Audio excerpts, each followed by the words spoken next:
નમસ્કાર વિદ્યાર્થી મિત્રો, કેમ છો? મજામાં ને? ચાલો આજે આપણે ધોરણ 11 માં વાણિજ્ય વ્યવસ્થામાં આગળ વધવાનું છે. અગાઉના લેક્ચરમાં તમે ઇન્ટરનેટના જે અલગ-અલગ પ્રકારો હતા, નેટવર્કના પ્રકારો હતા એના વિશે અભ્યાસ કર્યો હતો.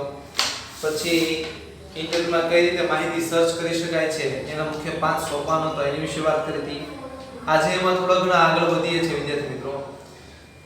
એક નવો જ પ્રકાર, આપણે માહિતી સંચાર વિશે ટોપિક હતો એ પૂરો થઈ ગયો હતો.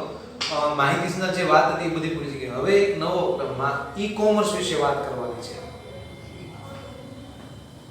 આપણા પાઠનું નામ છે માહિતી સંચાર, ઈ-કોમર્સ અને આઉટસોર્સિંગ એવો પાઠ છે. તો માહિતી સંચારની વાત પૂરી થઈ ગઈ. હવે આપણે ઈ-કોમર્સ વિશે અભ્યાસ કરવાનો છે. થોડી ઘણી ડિટેલ અહીંયા લખેલી છે એ આપણે જોઈએ છીએ, અભ્યાસ કરીએ છીએ. તો ચાલો, ઈ-કોમર્સ એટલે શું થાય વિદ્યાર્થી મિત્રો? ઈ-કોમર્સ એટલે તો એમ કે છે ઈ-કોમર્સ એટલે કે ઇલેક્ટ્રોનિક કોમર્સ. શું થાય છે? Electronic commerce. આપણે એવું યાદ, ઈ-કોમર્સ એટલે શું? તો ઇલેક્ટ્રોનિક કોમર્સ જેમાં ઇલેક્ટ્રોનિક ઉપકરણોનો તેમજ માધ્યમનો ઉપયોગ વડે કરવામાં આવતો વેપાર. જેમાં એટલે કે ઉપયોગનો કેવી રીતે? તો ઇલેક્ટ્રોનિક ઉપકરણનો કે ઇલેક્ટ્રોનિક જે સાધનો છે વિદ્યાર્થી મિત્રો એનો ઇલેક્ટ્રોનિક ઉપકરણો તેમજ માધ્યમના ઉપયોગ વડે કરવામાં આવતો વેપાર એટલે શું થાય છે? એને ઇલેક્ટ્રોનિક કોમર્સ અથવા તો ઈ-કોમર્સ તરીકે ઓળખવામાં આવે છે. ફરી વખત યાદ કરીએ વિદ્યાર્થી મિત્રો, તમને એક વાક્યમાં પૂછી શકે છે ઈ-કોમર્સ કોને કહેવામાં આવે છે? ઈ-કોમર્સ કોને કહેશું આપણે? તો ઈ-કોમર્સ એટલે શું? તો ખાલી ઇલેક્ટ્રોનિક કોમર્સ તમે એટલું લખો તો ન ચાલે, બરાબર? એના માર્ક તમને પૂરા માર્ક મળી શકતા નથી. ઇલેક્ટ્રોનિક કોમર્સ એટલે કે જેમાં ઇલેક્ટ્રોનિક ઉપકરણોની મદદથી એના માધ્યમનો ઉપયોગ કરી, ઇલેક્ટ્રોનિક ઉપકરણો તેમજ તેના ઉપયોગના માધ્યમનો ઉપયોગ કરી તેમ કરવામાં આવતો વેપાર આપણે શું કહીશું? ઇલેક્ટ્રોનિક વેપાર તરીકે ઓળખવામાં આવે છે. ઇલેક્ટ્રોનિક ઉપકરણો તેમજ માધ્યમના ઉપયોગ વડે તેના માધ્યમના ઉપયોગથી કરવામાં આવતો વેપારને આપણે ઈ-કોમર્સ તરીકે ઓળખવામાં આવે છે. ફરી યાદ કરીએ વિદ્યાર્થી મિત્રો, ઈ-કોમર્સ એટલે શું? તો ઇલેક્ટ્રોનિક ઉપકરણો તેમજ માધ્યમનો ઉપયોગ વડે કરવામાં આવતો વેપારને આપણે ઇલેક્ટ્રોનિક કોમર્સ તરીકે ઓળખવામાં આવશે. અર્થ, વ્યાખ્યા યાદ રાખજો વિદ્યાર્થીઓ, ખાસ ખૂબ જ ઉપયોગી છે. ઈ-કોમર્સમાં વેપારની પ્રક્રિયા, ઈ-કોમર્સને કારણે વેપારની પ્રક્રિયા વિદ્યાર્થી મિત્રો જેવી કે ખરીદી છે, વેચાણ છે, વિજ્ઞાપન એટલે જાહેરાત કરી, અન્ય ઉત્પાદકો સાથેની સરખામણી. અન્ય ઉત્પાદકો સાથે સરખામણી એટલે શું? તો ભાઈ એક વસ્તુ છે બીજી વસ્તુ સાથે આપણે સરખામણી કરવાની છે. દાખલા તરીકે કોઈ પણ મોબાઈલ હોય એ દાખલા તરીકે 4 GB નો છે અથવા તો કોઈ 128 નો છે GB નો અથવા MB માં, તો જે કાંઈ એ બધી સગવડો આપતા હોય, કેમેરો સારો છે, તો એ બધી અન્ય ઉત્પાદન સાથે શું કરી શકો તમે? વાત કરી શકો છો, સરખામણી કરી શકો છો. પછી કે છે નાણાંની ફેરબદલી. નાણાંની ફેરબદલી પણ કેવી રીતે થાય છે? તો સતત નાણાંની ફેરબદલી થતી જોવા મળે છે. યાદ રાખીએ ફરી એક વખત કે ઈ-કોમર્સ ને કારણે વેપારની પ્રક્રિયા જેવી ખરીદી, વેચાણ, વિજ્ઞાપન અને અન્ય ઉત્પાદકો સાથે સરખામણી થાય છે. નાણાંની ફેરબદલી પણ થઈ શકે છે. નાણાંની શું થાય છે? ફેરબદલી થતી પણ જોવા મળે છે. ઈ-કોમર્સ ને કારણે વેપારની પ્રક્રિયા જેવી કે ખરીદી, વેચાણ, વિજ્ઞાપન અને અન્ય ઉત્પાદક સાથે સરખામણી થાય છે. નાણાંની ફેરબદલી પણ થતી જોવા મળે છે. ઓકે, એની સાથે એમ કે છે, હવે આગળ વધીએ તો કે ભાઈ ઈ-કોમર્સ ને કારણે વેપારની પ્રક્રિયામાં શું પરિવર્તન થાય? તો ખરીદી થાય છે, વેચાણ થાય, વિજ્ઞાપન, અન્ય ઉત્પાદનની પ્રક્રિયા સાથે સરખામણી, નાણાંની ફેરબદલી પણ થતી જોવા મળે છે. પછી ઇન્ટરનેટ, કોમ્પ્યુટર નેટવર્ક, ઈમેલ સેવા, banking, bank credit card, debit card માધ્યમનો ઉપયોગ થતો જોવા મળે છે. તમને જે ઈ-કોમર્સ નો ઉપયોગ કરો છો, ઈ-કોમર્સ ની તમને મદદ લ્યો છો, તો ત્યારે તમને એમ કહે છે ઇન્ટરનેટનો ઉપયોગ આપણે કરીએ છીએ, કોમ્પ્યુટર નેટવર્કનો ઉપયોગ કરીએ છીએ, ઈમેલ સેવાનો ઉપયોગ કરીએ છીએ, બેંકના ક્રેડિટ કાર્ડ કે ડેબિટ કાર્ડનો માધ્યમનો ઉપયોગ કરવામાં આવે છે. એટલે આ બધા માધ્યમનો ઉપયોગ કરવાથી વિદ્યાર્થીઓ એના આધારે આપણે ઈ-કોમર્સ પ્રક્રિયા થઈ શકે છે. તો ઈ-કોમર્સમાં એમ કે છે ઇન્ટરનેટના, કોમ્પ્યુટરનો, નેટવર્કનો ઉપયોગ કરી ઈમેલ સેવા, બેંક ક્રેડિટ કાર્ડ, ડેબિટ કાર્ડનો ઉપયોગ જોવા મળે છે. પછી કે છે ઈ-કોમર્સને કારણે તેનું ખરીદ વેચાણ, માલની ડિલિવરી, નાણાંની ચૂકવણી જેવા કાર્ય પણ સરળ બન્યા છે. ઉત્પાદન ખર્ચ અને વેચાણ વિતરણ ખર્ચના ઓછા થયા છે. વિદ્યાર્થી મિત્રો ઉત્પાદન ખર્ચ અને વેચાણ વિતરણ ખર્ચ પણ કેવા થયા છે? ઓછા. કેમ કે ઈ કોમર્સને કારણે ખરીદી વેચાણ શક્ય બને છે. પછી માલની ડિલિવરી એક જગ્યાએ બીજી જગ્યાએ માલ સરળતાથી પહોંચી શકે છે. નાણાંની ચૂકવણી પણ થાય છે. આવા ધીમે ધીમે કાર્ય સરળ બન્યા છે. ઉત્પાદન ખર્ચ અને વેચાણ વિતરણ ખર્ચ પણ સરળ બન્યા છે. ઉત્પાદન ખર્ચ અને વેચાણ વિતરણ ખર્ચ ઓછા થયા છે. આ બધા માધ્યમથી એમ કહે છે કે ઈ કોમર્સને કારણે શક્ય બને છે. અને આજે સમય અને ખર્ચ પણ ઈ કોમર્સને કારણે ઘણો બધો બચ્યો છે. ફરી વખત વાત લઈ લઈએ એક વખત આખી ટોપિકની કે ઈ કોમર્સ એટલે ઇલેક્ટ્રોનિક કોમર્સ જેમાં ઇલેક્ટ્રોનિક ઉપકરણો તેમજ માધ્યમનો ઉપયોગ વડે કરવામાં આવતો વેપાર. ઇલેક્ટ્રોનિક ઉપકરણોના માધ્યમથી ઉપયોગમાં કરવામાં આવતો વેપારને શું કહેશું આપણે? ઇલેક્ટ્રોનિક કોમર્સ કહેવાય છે. ઈ કોમર્સને પ્રક્રિયામાં કેવા કેવા કાર્યો? ખરીદી છે, વેચાણ છે, વિજ્ઞાપન છે. વિજ્ઞાપન એટલે જાહેરાત કરવી. અન્ય ઉત્પાદન સાથે સરખામણી, નાણાંની ફેરબદલી પણ થઈ શકે છે. કોમ્પ્યુટર નેટવર્ક છે, ઈમેલ સેવા છે, બેંક ડેબિટ કાર્ડ છે, માધ્યમનો ઉપયોગ કરવામાં આવે છે. ઈ કોમર્સને કારણે ખરીદ વેચાણ, માલની ડિલિવરી, નાણાંની ચૂકવણી જેવા કાર્ય પણ સરળ બન્યા છે. ઉત્પાદન ખર્ચ, વેચાણ વિતરણ ખર્ચ પણ ઓછા થયા છે. સમય અને ખર્ચમાં પણ થતો જાય છે. સમય અને ખર્ચમાં પણ ઘટાડો થતો જોવા મળે છે. ઓકે વિદ્યાર્થી મિત્રો, ચાલો પછી અમે આગળ વધીએ છીએ. એક પેરેગ્રાફ આપેલો છે ચોપડીમાં, ટેક્સ્ટ બુકમાં ધ્યાન આપજો. પેજ નંબર 37 ઉપર છે એની વાત આપણે કરું છું. હું વાંચું છું ટેક્સ્ટ બુકમાંથી, તમારે જોવાનું છે. ઈ કોમર્સને કારણે પરંપરાગત વ્યવસાયિક પદ્ધતિમાં તુલનામાં ખરીદી વેચાણની સમગ્ર પ્રક્રિયા ખૂબ જ સરળ અને ઝડપી બની ગઈ છે. વિદ્યાર્થી મિત્રો, આજે ઈ કોમર્સને કારણે વેચાણની પ્રક્રિયા ખૂબ જ સરળ બની ગઈ છે.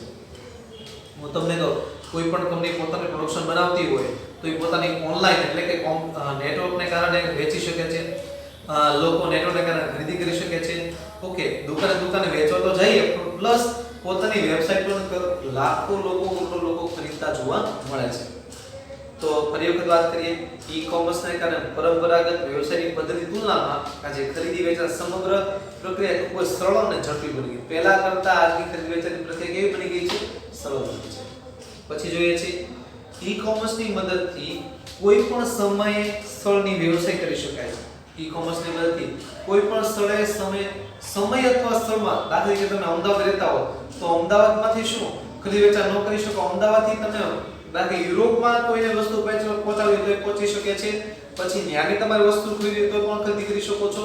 ટૂંકમાં સમય અને સ્થળનો બાદ રહેતો નથી. કેમ? આપણે માર્કેટમાં બજારમાં જઈએ તો એમ કે ભાઈ સવારે 9 વાગે સવારે 9 થી સાંજના 9 વાગે સુધી માર્કેટ ખુલ્લું હશે, પછી બંધ હશે. તો એ યાદ રાખવું જોઈએ. પછી છે ઇન્ટરનેટને કારણે બજાર પ્રક્રિયા, વેચણી, ફોન, છાપકામ વગેરે જેવી અનેક ખર્ચમાં ઘટાડો થયો છે. બજાર પ્રક્રિયા, આપણે બજાર પ્રક્રિયામાં સમય જતો હોય છે. કોઈ પણ વિદ્યાર્થી વસ્તુ બનાવો, વસ્તુ તો માર્કેટમાં મૂકી જોઈએ ઉપર, પછી ઓટોમેટિક એનું સેલ થવાનું છે. તો એ માટે થોડો ઘણો જોવા મળે કે ભાઈ તમારે શું કરવું જોઈએ. તો દરેક વિદ્યાર્થી મિત્રો ધ્યાન રાખવાનું કે બજાર પ્રક્રિયા એટલે શું? તો જે આપણે પ્રોસેસ થતી હોય માર્કેટમાં મૂકવાની, તમે જાહેરાત આપવી પડે છે, બોક્સ બનાવી વેચવા જવું પડે છે, દુકાને ડિલિવરી પહોંચાડવી પડે. જ્યારે આપણે ઈ કોમર્સના કારણે એવું શક્ય ઓછું થતા, કેમ કે બારોબાર માલ વેચાણ વધી જતો હોય છે. ઓકે, વેચણી થાય છે. ફોન કે ટપાલ દ્વારા છાપકામ જેવી અનેક પ્રવૃત્તિ ખર્ચનો બિલમાં ઘટાડો થતો જોવા મળે છે. પછી ડાયરેક્ટ માલ તમારો વેચાણ થતો જોવા મળે છે. બરાબર? ઈ કોમર્સના કારણે માલની ખરીદી વેચાણ માટે વેપારી લાંબુ અંતર કાપવું પડતું નથી. લાંબુ દૂર સુધી પહોંચાડો. ઓકે, માલ પહોંચે છે, તમારે વેચવા માટે જવું પડતું નથી. તમારે ડાયરેક્ટ માલ તમારી વેબસાઈટમાંથી પસંદ કરેલો કોઈ માલ હોય તો ડાયરેક્ટ આપણે પહોંચાડી દેવાનો જે તે વ્યક્તિઓને જે એડ્રેસ આપે છે. પરિવહન ખર્ચ અને ખર્ચમાં ઘટાડો થાય છે. દાખલા તરીકે હું તમને કહું કે કોઈ પણ વસ્તુ છે તમે ફ્લિપકાર્ટ કે એમેઝોન માંથી ખરીદશો તો તમારે ઘરે ડાયરેક્ટ પહોંચી જતી હોય. હવે એ ફ્લિપકાર્ટ કે એમેઝોન પોતે કઈ કદાચ બીજા પાસેથી ખરીદતા હોય કે પોતાની ખાલી વેબસાઈટ પસંદ, વચ્ચે માધ્યમ તરીકે એ લોકો ઉપયોગ થાય છે. ઈ કોમર્સ એ માધ્યમ નથી. અહીંયા આપણે જ પોતાની પેઢી હોય. દાખલા તરીકે કોઈ વસ્તુ તમે બનાવો છો ભાવનગરમાં, એની વેબસાઈટ બનાવી નાખો, એ બનાવી તમે બજારમાં લોન્ચ કરી દો, તમારે કોઈ પણ વ્યક્તિ ખરીદવું હોય તો પોતે ખરીદી કરી શકશે. ઓકે, તો પછી કે છે ઈ કોમર્સને કારણે માલની ખરીદી વેચાણ માટે વેપારીઓ લાંબુ અંતર કાપવું પડે છે. પરિણામે સમય અને ખર્ચમાં પણ ઘટાડો થાય છે. પરિણામે સમય અને ખર્ચ પણ કેવો થાય છે? ઘટે છે. ઈ કોમર્સને વધુ સારી સેવા સારી અને ત્વરિત ગ્રાહકને સેવા પૂરી ઈ કોમર્સને કારણે વધુ સારી સેવા અને ત્વરિત ગ્રાહકને સેવા પૂરી પાડે છે. ઇન્ટરનેટ દ્વારા માહિતી સિંચનની પ્રક્રિયા ઝડપથી ભણી શકીએ છીએ, જાણી શકીએ છીએ. ઈ કોમર્સને કારણે ઇન્ટરનેટની માહિતી સિંચન પ્રક્રિયા ઝડપી બને છે. ગ્રાહક સાથેના સરળતાથી સંવાદ થતો હોવાથી ઉત્પાદનની કિંમત, માલની ગુણવત્તા, અન્ય પ્રશ્નો ઉકેલી મેળવી શકાય છે. દાખલા તરીકે તમે વેબસાઇટ ઉપર જે પસંદ કરેલો માલ હોય એમાં જોજો, સાંભળજો કે દાખલા કે આનો ભાવ એટલી કિંમત છે, પછી કે આમાંથી ઓછા થશે, તો તમે જે કાંઈ પ્રશ્ન પૂછશો એમ કે આમાં કલર છે એનો જવાબ તમને મળતો હોય છે. એટલે કે ગ્રાહકના પ્રશ્નો સોલ્યુશન થઈ શકે છે. વસ્તુ સંબંધિત સેવા મુશ્કેલીઓ માટે પણ આજે ઝડપી શક્ય બન્યું છે. ગ્રાહક સુરક્ષાના આધારે આ એમ કે છે ઈ-કોમર્સના માધ્યમ પર સરળ બન્યા છે. એટલે આજના સમયમાં ઈ-કોમર્સ ખૂબ જ ઉપયોગી થતું જોવા મળે છે. એમ જોવા જઈએ વિદ્યાર્થી મિત્રો તો ઈ-કોમર્સના કાર્યક્ષેત્ર સમાવેશ બોક્સ નીચે મુજબ છે. તો જોઈએ છીએ એના ઈ-કોમર્સના મુખ્ય કાર્યક્ષેત્ર 4 જોવા મળે છે. ઈ-કોમર્સના મુખ્ય કાર્યક્ષેત્ર તમને 4 જોવા મળે છે. કયા કયા છે જોઈએ છે આપણે.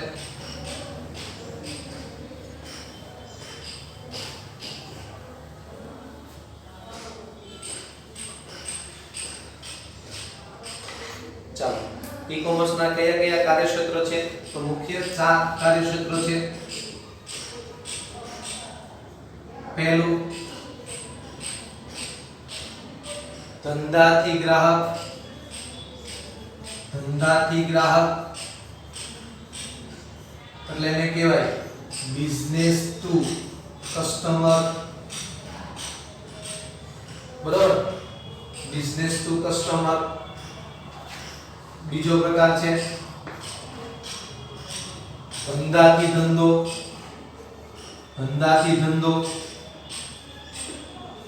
Business to business.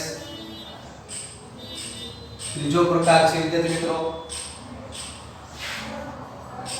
ગ્રાહકથી ગ્રાહક, કસ્ટમરથી કસ્ટમર. ઓકે. અને ચોથો પ્રકાર છે ગ્રાહકથી ધંધો, કસ્ટમરથી બિઝનેસ. મુખ્ય આવા 4 સોપાનો છે વિદ્યાર્થી મિત્રો.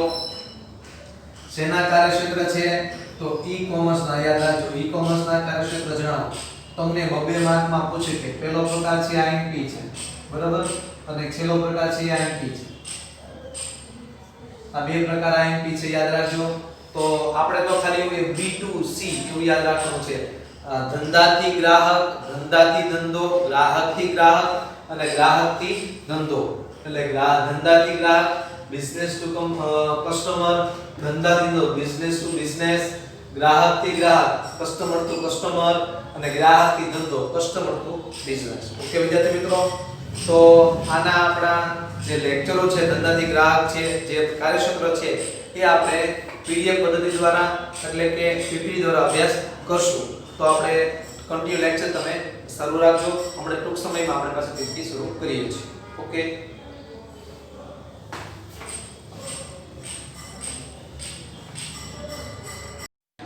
નમસ્કાર વિદ્યાર્થી મિત્રો, ચાલો તો આપણે ફરી વખત પાછા આગળ વધીએ છીએ.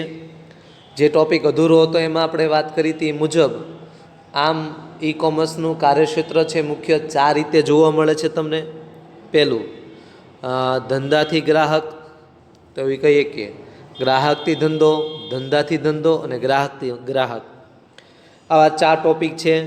તો આપણે એમાં અલગ અલગ મુદ્દા દ્વારા સમજ મેળવીએ છીએ, જોઈએ છીએ. પરીક્ષામાં એકાદો મુદ્દો તમને પૂછી શકે છે વિદ્યાર્થી મિત્રો, 2 માર્ક કે 3 માર્કમાં, અથવા તો એમાંથી એકાદો પોઈન્ટ પણ પૂછી શકે છે. તો એ રીતે તૈયારી કરવાની છે આપણે. તો ચાલો સૌપ્રથમ પહેલો મુદ્દો આપણે એમાં જોઈએ છીએ ધંધાથી ગ્રાહક એટલે બિઝનેસ ટુ કસ્ટમર. તો આ શું છે બિઝનેસ ટુ કસ્ટમર વિદ્યાર્થી મિત્રો? તો ખાસ જોઈએ છીએ આમાં એક છેડે વેપારી અને બીજા છેડે ગ્રાહક હોય છે. એવું યાદ રાખજો, એક છેડે વેપારી હોય અને બીજા છેડે કોણ હોય છે? ગ્રાહકો હોય છે. એટલે એક બાજુ વેપારી એટલે કે ધંધાથી અને બીજા બાજુ ગ્રાહકો હોય છે. એવું યાદ રાખજો, એક બાજુ વેપારી અને બીજી બાજુ શું હોય છે? ગ્રાહક હોય છે. ઇન્ટરનેટ દ્વારા વેબસાઇટનો ઉપયોગથી જે વેપારીઓ ગ્રાહક તેમના ઉત્પાદન સેવાનું વેચાણ કરે છે તેનો આ પ્રકારમાં સમાવેશ થાય છે. વિદ્યાર્થી મિત્રો, પ્રકાર સહેલો છે એટલે યાદ રાખવાની કોશિશ કરજો કે એક છેડે વેપારી હોય ને બીજા છેડે ગ્રાહક હોય છે, જે ઇન્ટરનેટ દ્વારા વેબસાઇટનો ઉપયોગ કરી વેપારી ગ્રાહકો તેના ઉત્પાદક કે સેવાનું શું કરતા હોય છે? વેચાણ કરતા હોય છે. અલગ અલગ જેટલી અત્યારે સારી બધી ઉત્પાદન પ્રોડક્શન કંપનીઓ છે વિદ્યાર્થી મિત્રો, એ બધી પ્રોડક્શન કંપનીઓ પોતાની વેબસાઇટથી પણ વેચાણ શરૂ કરેલું છે. તેઓનો આ પ્રકારમાં સમાવેશ થતો જોવા મળે છે. ગ્રાહકો કોઈ પણ સ્થળેથી કોઈ પણ સમયે પસંદગી વસ્તુ ખરીદવા માટે ઓર્ડર આપી શકે છે.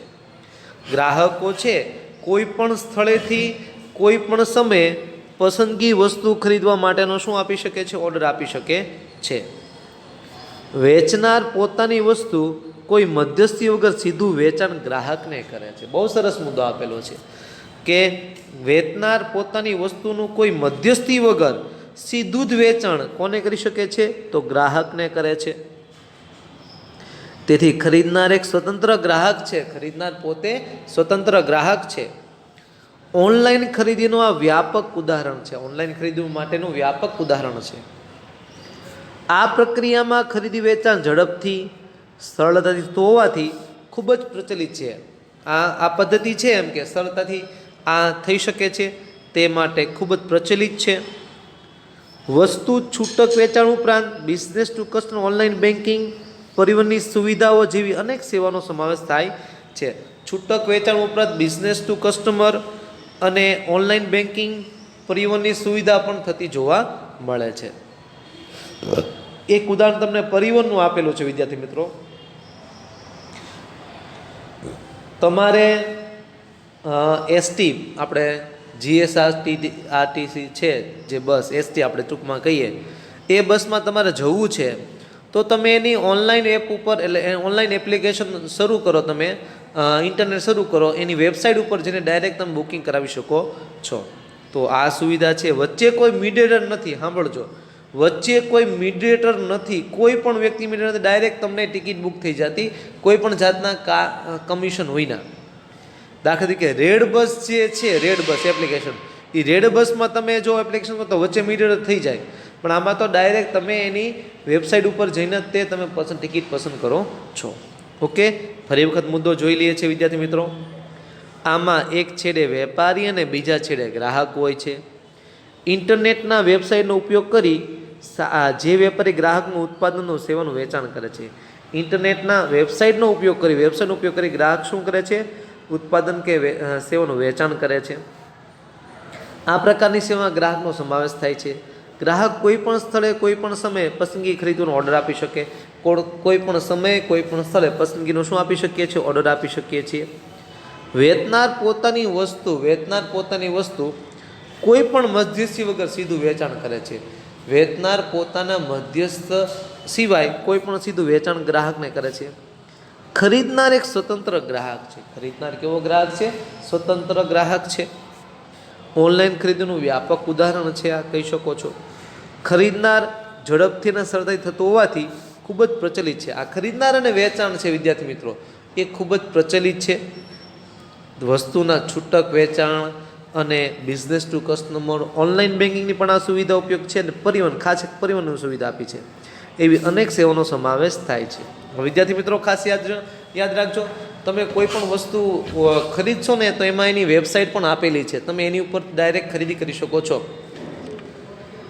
વચ્ચે કોઈ મીડિયેટર હોતા નથી. ડાયરેક્ટ એની વેબસાઇટ ઉપરથી ખરીદી કરી શકો છો. તો એ રીતે ધંધાથી ગ્રાહક તમને 2 માર્કમાં પૂછી શકે છે, એટલે યાદ રાખવાની કોશિશ કરજો. ચાલો, તો હવે બીજો તબક્કો જોઈએ છીએ આપણે. ધંધાથી ધંધો. કયો શબ્દ આપ્યો છે વિદ્યાર્થી મિત્રો તમને? ધંધાથી ધંધો. તો જોઈએ છીએ એમાં શું આવે છે. આ પ્રકારમાં સામેલ બંને પક્ષો ધંધાદારી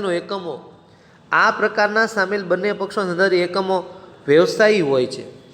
આ પ્રકાર સામેલ બંને પક્ષો ધંધાથી કેવા હોય છે? વ્યવસાયી હોય છે, એકબીજાને બીજા બંને વ્યવસાય છે. આજના સ્પર્ધાત્મક યુગમાં ધંધાદારી એકમો ખૂબ જ અવલંબિત રહેવું પડે છે. આજના ધંધાદારી યુગમાં એકબીજા પર અવલંબિત રહેવું પડે છે, એકબીજા પર શું રાખવો પડે છે? આધાર રાખવો પડે છે. ફરી વખત એમ કે છે આ પ્રકારમાં સામેલ બંને પક્ષો ધંધાદારી છે. ઓલામાં શું હતો? એક ધંધો એક વસ્તુ વેચતો હતો ને એક ખરીદતો હતો. આમાં બંને લોકો શું કરે છે વિદ્યાર્થી મિત્રો? બંને વસ્તુ લોકો ખરીદે છે. આ પ્રકારના સામેલ બંને પક્ષો ધંધાદારી એકમો અને વ્યવસાયો હોય છે. આજના સ્પર્ધાત્મક યુગમાં ધંધાદારી એકમો એકબીજા પર અવલંબિત રહે છે. એકબીજા પર શું રાખે છે? અવલંબિત, એટલે એકબીજા પર આધાર રાખે છે. બિઝનેસ ટુ બિઝનેસ વેપારમાં આ અવલંબનને સરળ અને વધુ અસરકારક બનાવે છે. તમારા ધંધાને વધુ સરળ અને અસરકારક બનાવે છે. પોતે પુરવઠાકાર, વિતરક અને અન્ય મધ્ય સાથે એ સંબંધની સ્થાપના કરે છે. પોતે જે છે પુરવઠાકાર છે, વિતરક છે અને અન્ય મધ્યો સાથે એ સંબંધ સાથે સ્થાપના કરે છે. પોતે છે એ પુરવઠાકાર છે, વિતરક છે અને અન્ય મધ્યો સાથે એ સંબંધની સ્થાપના કરતા જોવા મળે છે. સામેલ થયેલા વ્યવસાયો વચ્ચે વધુ પારદર્શકતા કારણે વધુ કાર્યક્ષમ પ્રાપ્ત કરી શકે છે. તમને એમ કહે છે પોતે પુરવઠા, વિતરણ કે અન્ય મધ્ય સાથે ઈ સંબંધ હોવાથી, ઈ સંબંધ એટલે કે ઇલેક્ટ્રોનિક કોમર્સ સાથે સંબંધ હોવાને કારણે સ્થાપના થાય છે. સામે થયેલા વ્યવસાય વચ્ચે વધુ પારદર્શકને કારણે વધુ કાર્યક્ષમતા પ્રાપ્ત કરી શકાય છે. બિઝનેસ ટુ બિઝનેસની મદદથી વેપારીઓ સામાન્ય વ્યવસાય પ્રવૃત્તિ જેવી કે પુરવઠાનું વ્યવસ્થાપન, માલની જથ્થાની યાદીનું વ્યવસ્થાપન, ચૂકવણી વ્યવસ્થાપન વગેરે કાર્યક્ષમતા વધારો કરી શકે છે. વિદ્યાર્થી મિત્રો, એક આપણે લઈએ છીએ ચૂકવણીનું વ્યવસ્થાપન એટલે શું, અથવા તો માલની જથ્થાની યાદીનું વ્યવસ્થાપન એટલે શું, અને પુરવઠાનું વ્યવસ્થાપન એટલે શું. તો દાખલા તરીકે હું કોઈની પાસે ખરીદતો હોય તો કાચો માલ, દાખલા તરીકે હું કોઈ વસ્તુ બનાવું છું, એ વસ્તુ બનાવવાનો કાચો માલ મને જે તે કંપની પાછી પ્રોવાઈડ કરતી હોય. દાખલા તરીકે આપણે કોઈ લિક્વિડ બનાવીએ છીએ, દાખલા તરીકે કોઈ જાતનું આપણે હેન્ડવોશ બનાવીએ છીએ, તો એ હેન્ડવોશમાંથી કાચું જે મટીરિયલ છે વિદ્યાર્થી મિત્રો, એ કોઈ અન્ય કંપની ઉપર ડિપેન્ડન્ટ રહેવું પડે, જે એ પણ ધંધો કરે છે, બરાબર. તો તમને સૂચન કરે છે કે આજે એક જ ધંધો બીજા ઉપર તમારે શું રાખવો પડતો હોય? આધાર રાખવો પડતો હોય છે. એટલે એમ કે છે આ પ્રકારમાં સામેલ બંને પક્ષો ધંધાદારી એકબીજાને વ્યવસાયી હોય છે. આજના સ્પર્ધાત્મક યુગમાં ધંધાદારી એકમો એકબીજા પર અવલંબિત રહેવું પડે. બિઝનેસ ટુ બિઝનેસ વેપારમાં અવલંબન વધુ સરળ અસરકારક બનાવે છે. પોતે પુરવઠાકાર, વિતરક કે અન્ય મધ્ય સાથે ઈ સંબંધની સ્થાપના કરતા છે, એટલે કે ઇલેક્ટ્રોનિક શોપની સ્થાપના કરે છે. પાછું સામેલ વ્યવસાય વ્યક્તિઓ પારદર્શક વધુ કાર્યક્ષમતા કરી શકે. જો તમે એને એક ધંધાથી બીજા ધંધા સાથે સારખો તો વધુ પારદર્શક બને. કેમ કે આપણા ધંધામાંથી જે ખૂટે છે બીજા પાસે તમે પ્રોવાઈડ કરી લ્યો. એટલે બિઝનેસ ટુ બિઝનેસ મદદથી સામાન્ય પ્રવૃત્તિ કરે છે. પુરવઠાનું વ્યવસ્થાપન, માલનું યાદીનું વ્યવસ્થાપન અને ચૂકવણી વ્યવસ્થાપનનો કાર્યક્ષમતા સમાવે છે. તમારે નાણાંની જરૂર હોય તો પણ બીજા પાસે તમે ખરીદી કરી શકો છો. એટલે એમ કે છે વ્યવસ્થાપન, ચૂકવણીનું વ્યવસ્થાપન, પુરવઠાનું વ્યવસ્થાપન, જથ્થાનું યાદનું વ્યવસ્થાપન જોવા મળે છે. ધંધાથી ધંધો હાવ ટૂંકમાં યાદ રાખવા માટે, એક તમે ધંધો કરો છો તો તમારે બીજા ઉપર ડિપેન્ડન્ટ રહેવું પડતું હોય, કે દાખલા કાચા માલ ઉપર આધાર રાખવો પડતો હોય, પુરવઠા ઉપર આધાર રાખતો હોય, ચૂકવણીનો આધાર રાખવો પડતો હોય, તો એને આપણે ધંધાથી ધંધો તરીકે ઓળખવામાં આવે છે. That's clear. ચાલો નેક્સ્ટ ટોપિક, થર્ડ ટોપિક છે, વિશે વાત કરીએ છીએ આપણે વિદ્યાર્થી મિત્રો. કસ્ટમરથી કસ્ટમર, ગ્રાહકથી ગ્રાહક જોઈએ છે. આ પ્રકારના વ્યવસ્થામાં ગ્રાહકથી ગ્રાહક વેપારી પ્રવૃત્તિઓ જોડાયેલી છે. આ પ્રકારની વ્યવસ્થામાં ગ્રાહકથી ગ્રાહક વેપારી પ્રવૃત્તિ માટે શું કરી જોડાયેલી છે. વેબસાઇટ પર ઇન્ટરનેટનો ઉપયોગ વેચનાર કે ખરીદનાર બંને ગ્રાહક બને છે. વેચનાર પર ઇન્ટરનેટનો ઉપયોગ કરતા ખરીદનાર ને વેચનાર બંને ગ્રાહક બને છે. સાંભળજો, વેબસાઇટના ઇન્ટરનેટનો ઉપયોગ કરનાર વેચનાર ને ખરીદનાર બંને કેવા બને છે? ગ્રાહક બને છે. કોઈ મધ્યસ્થી વિના ગ્રાહક ખરીદી વેચાણ ઓનલાઈનની સુવિધા પ્રાપ્ત કરે છે. કોઈ મધ્યસ્થી વિના ગ્રાહક શું કરી શકે છે? ઓનલાઈનની સુવિધા પ્રાપ્ત કરી શકે છે. આ પ્રકારનું ઉત્તમ ઉદાહરણ હરાજીની સાઇટ જો એડ્યુશન છે. જો ગ્રાહક કોઈ વસ્તુ વેચવી હોય તો વસ્તુને હરાજી સાઇટ પર યાદી સ્વરૂપે મૂકે છે અને અન્ય વ્યક્તિ બોલી લગાવે છે. ઊંચી આપનાર વસ્તુની ખરીદી કરે. OLX, ક્વિકર.com વેચનાર ગ્રાહક પોતાની વસ્તુ માહિતી વેચાણ કિંમત જાહેર કરે છે. ખરીદનાર તેમાં વાટાઘાટ થયા પછી ખરીદ વેચાણની પ્રક્રિયા ચાલે છે. ઓકે, જુઓ તો સમજાય છે. એમ કે છે આ પ્રકારની વ્યવસ્થા વિદ્યાર્થી મિત્રો, આ પ્રકારની વ્યવસ્થા કોની વચ્ચે થાય છે? તો ગ્રાહક અને વ્યવહારિક પ્રવૃત્તિ સાથે જોડાયેલી છે. ગ્રાહક અને વ્યવસ્થા પ્રવૃત્તિ સાથે જોડાયેલી છે. વેબસાઇટ ઇન્ટરનેટના એટલે કે ઇન્ટરનેટનો ઉપયોગ કરી વેચનાર અને ખરીદનાર બંને માટે ઉપયોગી છે. યાદ રાખજો, વેચનાર અને ખરીદનાર બંને માટે ઉપયોગી છે. વેચનાર અને ખરીદનાર બંને માટે ઉપયોગી છે. કોઈ મધ્યસ્થ વિના, યાદ રાખજો, મધ્યસ્થ વિના શું કરી શકે છે? ઓનલાઈન સુવિધા પ્રાપ્ત કરી શકે છે. પહેલો પોઈન્ટ, ગ્રાહકથી ગ્રાહકનું ખરીદ વેચાણ થાય છે. બીજો, ઇન્ટરનેટનો ઉપયોગ કરી ખરીદ વેચાણ બંને ગ્રાહક દ્વારા થતો જોવા મળે છે. મધ્યસ્થ વિના ખરીદ વેચાણ ઓનલાઈન સુવિધા પ્રાપ્ત થાય છે. આ પ્રકારનું ઉત્તમ ઉદાહરણ હરાજીની સેવા છે. હરાજીની સેવા છે એ જોવા મળે છે. જો ગ્રાહક કોઈ વસ્તુ વેચતી હોય તો હરાજી સાઇટ પર યાદીમાં મૂકે છે, અને જો કોઈ ગ્રાહકની વસ્તુ વેચી હોય તો હરાજીની સાઇટ પર વસ્તુ મૂકે છે. અને અન્ય વ્યક્તિ બોલી લગાવે છે જે ઊંચી કિંમત આપનાર વસ્તુ હોય વસ્તુની કિંમત ખરીદે છે. જેવા કે OLX ઉપર તમે જોતા હશો વિદ્યાર્થી મિત્રો, OLX ઉપર તમને કોઈ પણ વસ્તુ જૂની અથવા નવી વસ્તુ મળી શકે છે, બરાબર. પછી ક્વિકર.com છે, એમાં પણ તમને ખ્યાલ આવે છે. વેચનાર ગ્રાહકો જે છે, વેચનાર ગ્રાહકો એ બધા છે તેમ કે છે એની વેચાણ કિંમત જાહેર કરે છે કે ભાઈ મારે આ વસ્તુ છે, મારી પાસે આ વસ્તુ છે, સાયકલ છે મારે વેચવી છે, સ્કૂટર વેચવું છે, બાઇક વેચવી છે, અથવા તો કોમ્પ્યુટર વેચવું છે, મોબાઈલ વેચવું છે, તો એની જાહેરાત કિંમત જાહેર કરે છે. અને ખરીદનાર વેચનાર વાટાઘાટો થાય, બે ચર્ચા થાય. એ SMS કરે, તમે 15,000 રૂપિયાનો મોબાઈલ કીધો, 15,000 નહીં પણ 12,000માં તમારે દેવો હોય તો કયો, તો વેચનારવાળો કે 12 નહીં પણ 13 આપી દો, એટલે ઓકે હાલો. તો એ રીતે જે ખરીદ વેચાણની પ્રક્રિયામાં વાટાઘાટો થાય છે વિદ્યાર્થી મિત્રો, તો એને ગ્રાહકથી ગ્રાહક તરીકે ઓળખવામાં આવે છે. ફરી વખત વાત કરીએ છીએ આપણે, એમ કહેવાય કે આ પ્રકારની વ્યવસ્થામાં ગ્રાહકોને પ્રવૃત્તિમાં જોડાવા મળે છે. વેબસાઇટ ઇન્ટરનેટનો ઉપયોગ કરવા ખરીદનાર વેચનાર બંને ગ્રાહક હોય છે. મધ્યસ્થી ગ્રાહક ખરીદ વેચાણ સુવિધા પ્રાપ્ત થાય છે. આ પ્રકારનું ઉત્તમ ઉદાહરણ છે. જો કોઈ ગ્રાહક વસ્તુ વેચવી હોય તો હરાજીની સાઇટ પર યાદીમાં મૂકે. એક એમ છે કે હરાજીની સાઇટ, હરાજી એટલે શું કે કોઈ વસ્તુ વેચનાર એક હોય અને ખરીદનાર અસંખ્ય હોય તો એ હરાજી સાઇટ એ ખરીદનારવાળા બોલે ભાવ. ફિલ્મોમાં તમે ઘણી વખત જોયું હશે, અન્ય વ્યક્તિ બોલી લગાવે છે અને ઊંચી કિંમત આપનાર વસ્તુ ખરીદે છે. આ ઉપરાંત ગ્રાહક OLX ઉપર, ક્વિકર.com ઉપર વેચનાર વસ્તુ વેચાણ કિંમત, એટલે બંને સાઈડ ગ્રાહક જ હોય છે. ઓલો ખરીદવાવાળો હોય, આ સામે ઇન્ટરનેટના માધ્યમથી વેચાણવાળો હોય. વાટાઘાટ થતાં પછી પ્રક્રિયા થતી જોવા મળશે. ઓકે, તમારો ત્રીજો પોઈન્ટ છે વિદ્યાર્થી મિત્રો, ગ્રાહકથી ગ્રાહક. ક્લિયર? ચાલો હવે આગળ વધીએ છીએ, ચોથા મુદ્દા ઉપર જઈએ છીએ આપણે, જેનું નામ છે ધંધાથી ગ્રાહકથી ધંધો, એટલે કસ્ટમર ટુ બિઝનેસ.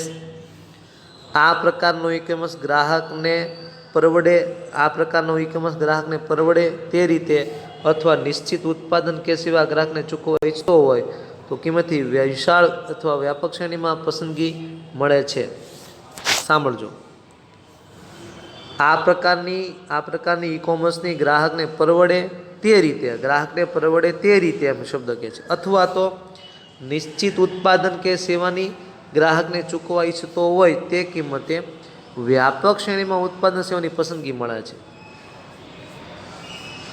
આ પ્રકારની સેવાઓ ઉત્પાદક કરતા ધંધાકીય એકમો ઉત્પાદન સેવા માટે પોતાની વેચાણની શરતો અને કિંમત જણાવે છે. આ પદ્ધતિ ભાવતાલમાં થયેલો સમયગાળો ઘટાડો છે. ગ્રાહક અને ધંધાકીય બંને પરિવર્તનશીલમાં વધારો કરે છે. આ પ્રક્રિયાથી ચૂકવણીનું નક્કી કરવામાં આવે. ઈ કોમર્સની કેટલીક અન્ય વ્યવસ્થા છે જેમાં સરકારના સ્વાયત્ત અસ્તિત્વ માની લેવાય નીચે મુજબ અસ્તિત્વમાં જોઈએ. એક સરકારી વ્યવસ્થા છે, સરકારી નાગરિક છે અને સરકારથી સરકાર છે. વિદ્યાર્થી મિત્રો, આમાં તમને મધ્યસ્થી જોવા મળે, ગ્રાહકથી ધંધામાં મધ્યસ્થી જોવા મળશે. કેમ કે તમારે દાખલા તરીકે મોબાઈલ લેવો તો તમે કદાચ એમેઝોન કે એમાંથી કોઈ વસ્તુ ખરીદો બેટા, તો તમારી યારે ઘણા બધા ઓપ્શનમાં આવશે, ઘણી બધી વસ્તુ તમને મળવા પાત્ર રહેશે. તો એમ કે છે આ પ્રકારના વ્યવસ્થામાં ગ્રાહકને પરવડે તે રીતે અથવા તો નિશ્ચિત ઉત્પાદક કે સેવા ગ્રાહકને ચૂકવતા હોય તો કિંમતથી વ્યાપક શ્રેણીમાં ઉત્પાદન કે સેવાની પસંદગી મળે છે. આ પ્રકારની ઈ કોમર્સમાં પરવડે તેવી અથવા તો નિશ્ચિત ઉત્પાદન સેવા ગ્રાહકને ઈચ્છતો હોય તે કિંમતે, સાંભળજો, ગ્રાહકને પરવડે અથવા ગ્રાહક નિશ્ચિત ઉત્પાદન કે સેવા ચૂકવવા ઈચ્છતો હોય તે કિંમતે વ્યાપક શ્રેણીમાં ઉત્પાદન કે સેવાની શું કરે છે? પસંદગી કરે છે. આ પ્રકારની સેવા ઉત્પાદન કરતા ધંધાકીય એકમમાં ઉત્પાદન અને સેવા માટેની પોતાની વેચાણની શરતો કિંમત જણાવે છે. આ પદ્ધતિમાં ભાવતાલ સમયમાં ઘટાડો કરે છે. ગ્રાહક કે ધંધાકીય એકમમાં બંનેમાં પરિવર્તનશીલ થતું પણ જોવા મળે છે. એમ ઈ કોમર્સ આ ઉપરાંત કેટલીક અન્ય વ્યવસ્થા છે જેમાં સરકાર એક સ્વાયત્ત માની લે છે અને તે મુજબ જોવા મળે છે, જેમાં સરકારી વ્યવસ્થા છે, સરકારી નાગરિક છે અને સરકાર. આ કોઈ યાદ રાખવાનું નથી, ખાલી એક મધ્યસ્થી તરીકે યાદ રાખજો. તમને એવો પ્રશ્ન કદાચ પૂછે, ગ્રાહકને પરવડે તેવી કઈ સેવા છે? તો ગ્રાહકથી ધંધો. એક કરતાં વધારે પસંદગી ક્યાં કરી શકો? તો ગ્રાહકથી ધંધો, એટલે કસ્ટમરથી બિઝનેસ કરી શકો છો. મધ્યસ્થી પણ આમાં થઈ શકે છે. આ પદ્ધતિમાં ભાવતાલમાં થતો સમયમાં ઘટાડો હોય છે. બંને પરિવર્તનશીલ, ગ્રાહકમાં પરિવર્તનશીલતા પણ જોવા મળે છે. ઓકે વિદ્યાર્થી મિત્રો, મુખ્ય 4 તમારી પાસે ટોપિક હતા. પહેલો ટોપિક ધંધાથી ગ્રાહક, યાદ છે તમને. બીજો ટોપિક તમારે ધંધાથી ધંધો. ત્રીજો ટોપિક ગ્રાહકથી ગ્રાહક. અને ચોથો ટોપિક તમારે ગ્રાહકથી ધંધો. ઓકે વિદ્યાર્થી મિત્રો, ખાસ યાદ રાખજો. હોમવર્કમાં તમને કહી દઉં છું કે આજના લેક્ચરમાં જેટલું ચલાવેલું છે એક વખત આપણે લખવાનું છે. ઓકે, તો આજનો લેક્ચર વિદ્યાર્થી મિત્રો અહીંયા આપણે પરિપૂર્ણ કરીશું. જય શ્રી કૃષ્ણ. ચાલો આવજો બધા, બાય.